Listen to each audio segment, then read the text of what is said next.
Entertainment World Soldier here, and I am back to talk about Star Wars Mandalorian Season 2, Episode 3, and my thoughts on this episode. And I thought this episode was great. I loved the returning characters. I thought Amanda did a great job. There were little issues. It wasn't a perfect episode. There were problems, so I will get into that. But overall, I thought this episode was great. But there was an annoying problem. It was short. And that did annoy me pretty fucking much. Why is it The Mandalorian seems to have these long, boring episodes and these short, great episodes? And it's stupid. Your fans want more time to enjoy The Mandalorian. Stop just wasting our time with boring episodes and just make great ones. And this episode was pretty good. I like the CG in this. I like the combat as well. The acting was pretty good, but what to expect from Mandalorian? So there's no problems there. But in the spoiler part, I'll go into that. But let's get to the spoiler parts now. So the episode starts off from where we last left off, with the Mando ship being completely damaged from the spiders. He gets to the planet. He nearly crash lands, but he manages to save it. When he gets there, he talks to a mechanic, and he pretty much pays him 1,000 credits to fix his ship, and then he heads off with the mother to find her husband. The mother finds her husband, and then the Mando asks, he needs the information about the location of the Mandalorians. The problem which I see in this with this bit is the mother and father didn't actually know where the whereabouts of the Mandos. They kind of just point him to someone who might know. And I thought that was kind of stupid. It's like, this mother's payment for the lift was she'd give you the information, not lead you to someone who might have information. So I did think that was a bit stupid. But anyway, so they tell him to go to a bar. He goes to a bar with Baby Yoda. They meet with the bartender. He asks about information on the Mandalorians that are here. The bartender points to a Quarren pirate captain and says he knows where they are. The Quarren captain comes over, tells him you're gonna have to pay for the ride. Mandalorian does. So he gets on the ship, and when I watched this whole scene, it was just like, we're obviously seeing a trap here. We're obviously seeing that the Quarren are going to turn on Mandalorian. And I'm kind of getting bored with this now. It's like, in The Mandalorian, you can pretty much guess next scene. I do want to be, my expectations to be a little bit,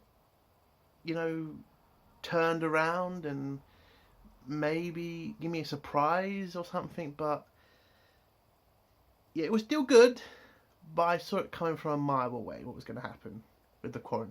So the Quarren pushes Baby Yoda's little pod thing in the middle of the ship, where this creature comes up, grabs it, pulls it down, and the Mandalorian goes after it and tries to catch Baby Yoda. But he gets stuck in the water. The Quarren then put a cage down to stop him getting up, and they keep poking through. But luckily for the Mandalorian, a bunch of Mandalorians come and save him. Turns out the leader of these Mandalorians is Bo-Katan, who, if you know, is the sister of Satine, Duchess Satine. And last time we saw her was when she got the Darksaber from Sabine in Rebels, and it looks like she is trying to retake Mandalore, because she asks Mandalore to help her on a mission to take weapons from the Imperials. And she takes her helmet off, and the Mandalorian then says, "Then you're not Mandalorians then." And it turns out, because we all know Bo-Katan is a Mandalorian, we all know that. So it turns out the Mando is a part of a cult of Mandos who are religious, well, crazy religious people. And I think that's how they're trying to explain why most Mandalorians take their helmets off. These Mandalorians don't. And I think that's it's a good answer. But I would like a little bit more of an explanation to why they don't take their helmets off.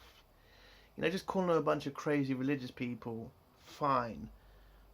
But, you know, a little bit more. Hopefully we will find out soon why they do it. But there you go, mate. I think what they're trying to do with this scene is to tell Mando that he can take his helmet off, because if you don't know the behind the scenes, the actor playing Mando, he's been trying to get them to let him take the mask off, I mean the helmet off, because he's an actor and he wants people to see his face. And that I get why he's trying to do it, but still, you don't have to be a dick about it, because it turns out he's gone to Kathleen Kennedy over, you know, Dave Filoni's head, and yeah, that's kind of a very dickish move, man. But there you go. This scene was literally just to explain why most Mandalorians don't, you know, take their helmets off often. So Mando agrees to help them if Bo-Katan can tell him where to find a Jedi. She agrees, and the plan is basically they're going to take this freighter that the Imperials control and steal these weapons. Or that's what the Mandalorian is told at the beginning. So the Mando then has to go off and find the two parents so he can leave Baby Yoda, which again I'm finding a problem, seeing that he has to find Baby Yoda somewhere safe all the time. That's what I'm saying, this show needs to evolve and Baby Yoda needs to go, because it wastes a lot of time to see that. In that same scene we start to see the babies hatching from the jug thing, and Baby Yoda starts to look at it like he wants to eat it again, which I think is funny. And I did hear about the controversy about people getting mad because Baby Yoda ate eggs. It's like, fuck off, we all eat eggs. It's not that big of a fucking deal, people. Okay, you really get over yourselves. So we're back with Bo-Katan and Mando looking over the freighter. The other two Mandos explain the situation. There's about a garrison of stormtroopers on the freighter, and that's all they have to deal with. They do mention that the stormtroopers are terrible shots because they can't hit the side of a door or something. And I see a bit of a problem with continuously saying that the stormtroopers are shit.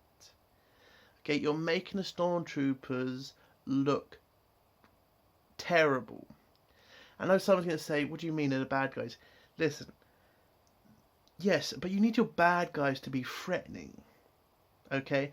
Because a lot of people are always under this delusion that stormtroopers are shit because of what happened in A New Hope.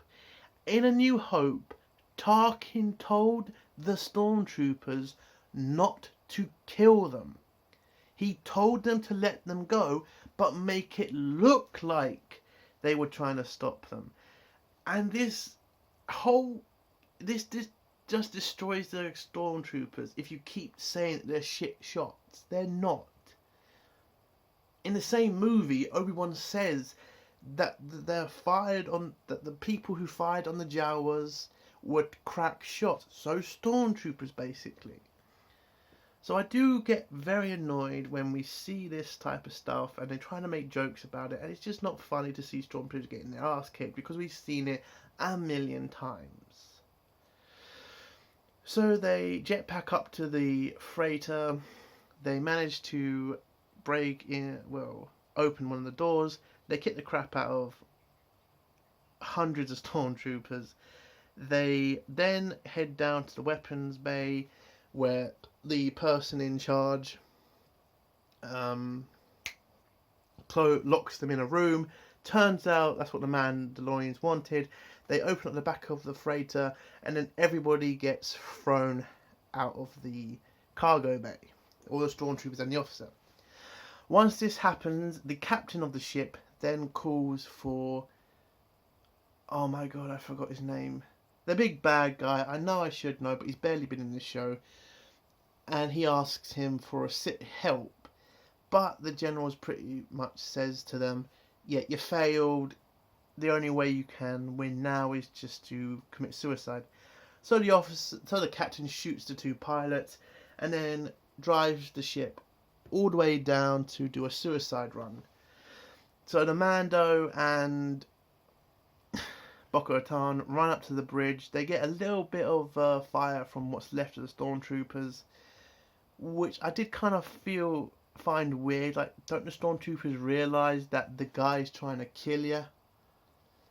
Like, you're trying to make the stormtroopers look stupid, but how can they then still be that loyal to the Empire if they're gonna defend the guy trying to kill them? I mean, I want them to make stormtroopers a lot better than they do, because a smart bad guy is a better bad guy. Just beating a stupid person isn't that entertaining. So Mando runs through all the lasers. He throws a bunch of grenades, blows them up. They break into the bridge. They capture the captain. Mando manages to pull the ship up, and Bo-Katan asks about the dark saber because apparently she has lost it. And if you know from last season, from the final episode, we all know that that general has dark saber, and hopefully we'll find out more news about it. And the captain then commits suicide, and Bo-Katan, well, doesn't really care. But she doesn't get her information either.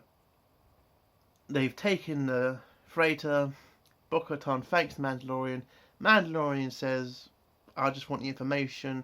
And then we find out that she knows where Ahsoka is. So Ahsoka is definitely in this season because the Mando has been told her location. And then Bo-Katan says, will you reconsider joining us and helping us retake Mandalore? He says no. I am finding that a little bit weird. As you're a Mandalorian, why is everybody not trying to... Why are not all Mandalorians trying to head back to Mandalore to retake it? Because they've explained that Mandalore has been decimated, and I would actually like to see Mandalore, hopefully, soon. But who knows? And the Mandalorian declines. He heads back to go get Baby Yoda. He does. He gets back to his ship. The mechanic did the best he could. Mando's a little bit pissed off that he didn't do a better job, but what can you do? He gets on the ship and he flies off, and the episode ends there. It was a good episode. I did enjoy it, but it, again, too short, and stormtroopers being stupid. It's just not entertaining. It just gets ridiculous at some points. But again, it was a great episode. I hope they do a longer episode next week, and I could have more to say, because there's just not that much to talk about. It was a good episode, but I wanted more. Last episode was crap. This episode was good. It's a mix and match with Mandalorian. You either get a good episode, you get a bad episode. I'm hoping we get another great episode next week, but only time will tell. And that's my review. If you like my review, give it a like. If you dislike my review, give it a dislike. And do think about subscribing if you like my content. Hail the Phantom Menace, long live CG, and fuck SJWs. Bye.